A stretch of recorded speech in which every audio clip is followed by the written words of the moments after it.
Dans les territoires de Rutshuru, bien que les combats ont cessé depuis une année, les conséquences de la guerre restent visibles. À Bwiza, dans la chefferie de Bwito, groupement de Bishusha, les infrastructures de base ont été gravement affectées lors des affrontements entre la F-23 et les FARDC alliés au Wazalendo et au FDLR.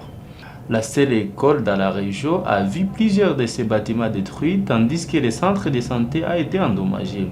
Les autorités locales et les habitants accusent les FARDC au Wazalendo d'avoir utilisé les bancs des élèves comme bois de chauffage, alors que les infrastructures scolaires doivent être épargnées en période de conflit, conformément au droit humanitaire international. À l'école secondaire de Ruzizi, le désarroi est total. Faute de pupitres, les élèves suivent les cours assis sur les planches et écrivent sur leurs jambes.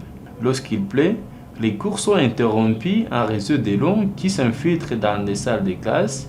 L'école ayant été endommagée. Face à ces conditions précaires, les élèves lancent un appel aux organisations humanitaires et aux autorités pour la réhabilitation de leur école.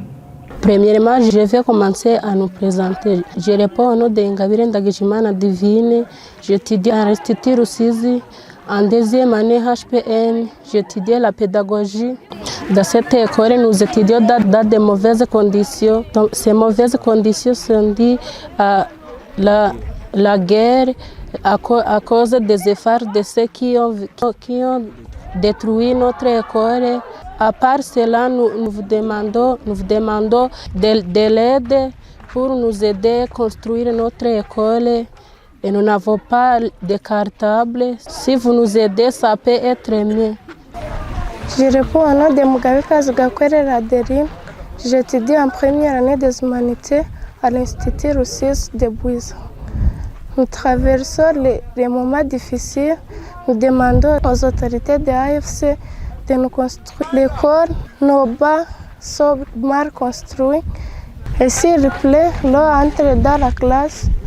Nous demandons aux autorités de nous construire de bonnes classes pour que nous étudions bien. Nous n'avons pas de cahiers et de stylos. Nous demandons aux États de nous chercher d'argent à payer pour que nos écoles soient bien organisées.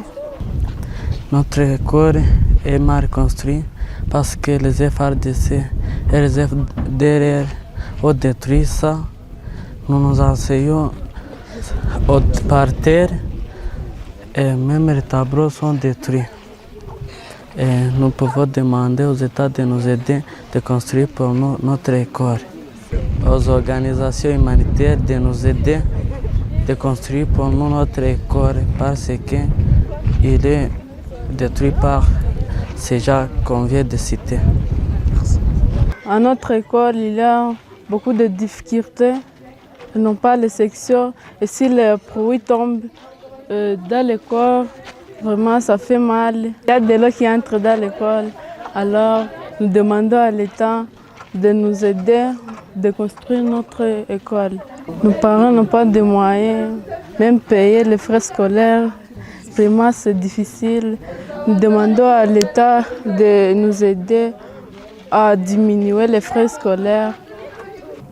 Faute de moyens, les enseignants manquent de frais de fonctionnement. L'approvisionnement en craie se fait par des briadises, l'économie des parents étant à l'arrêt. La plupart ont vu leur bétail pillé par les FDLR et Wazalendo. Amani Barigutsa, enseignant à cette école, plaide pour une intervention urgente des autorités afin de permettre aux élèves d'étudier dans de meilleures conditions, certaines salles de classe étant devenues inopérationnelles. Notre école avant la guerre était une école pilote de l'entité.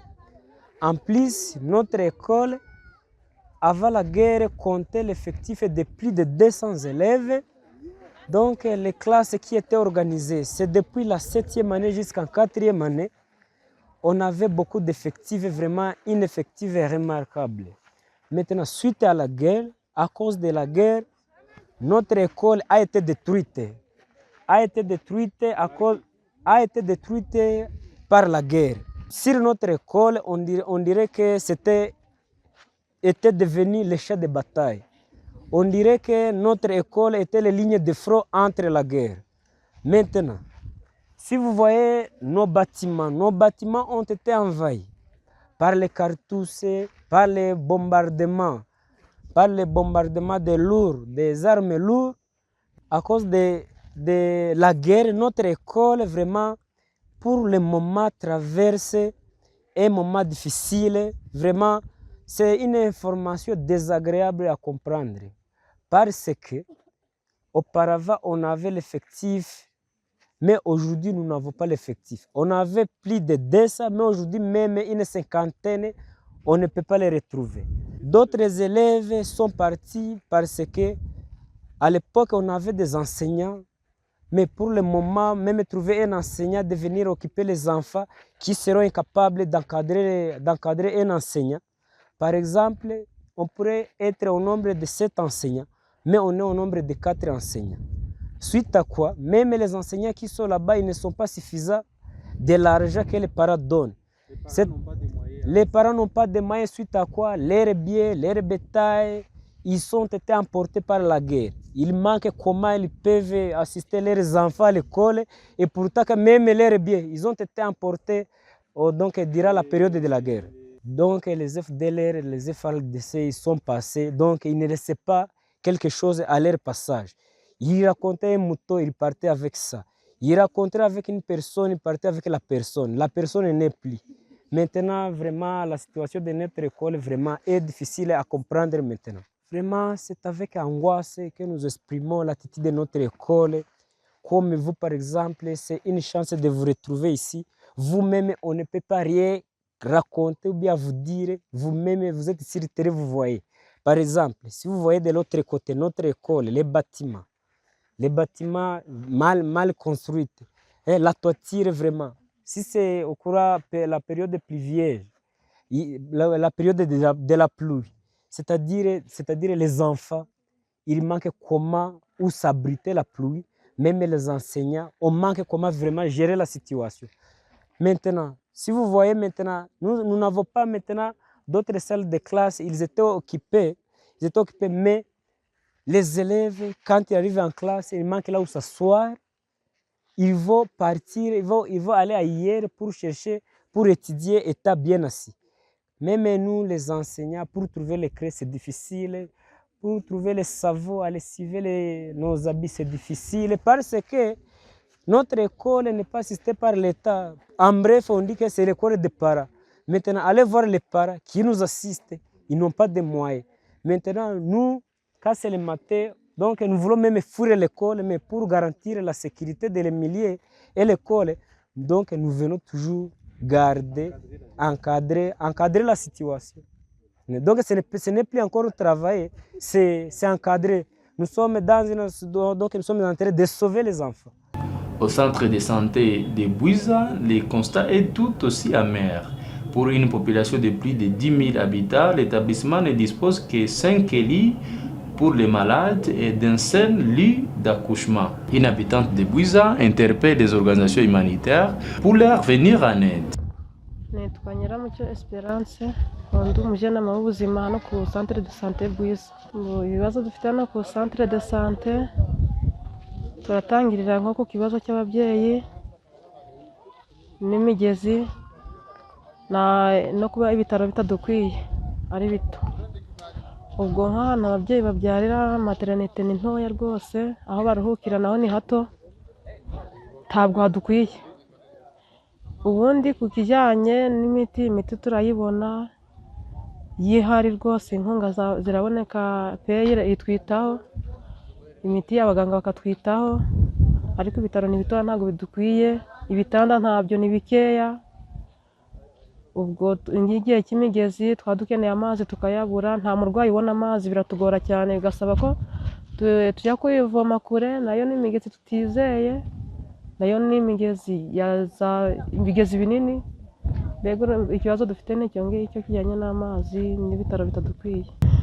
Icyo twasaba abayobozi ni uko batwongerera cyane cyane inyubako y'ibitaro, cya mbere bakita ku bitaro, bakaduha n'imigezi, ubwo byaba bishoboka kuko babishoboye bakatwongerera n'amashuri.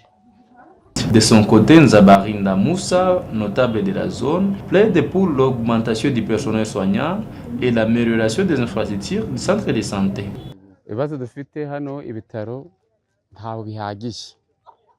nta bihagije, ni bitoya, icyongeyeho n'abaganga ni bake, icyongeyeho ababyeyi kugira ngo babone maternité aho babyarira naho ibitanda ni bikeya.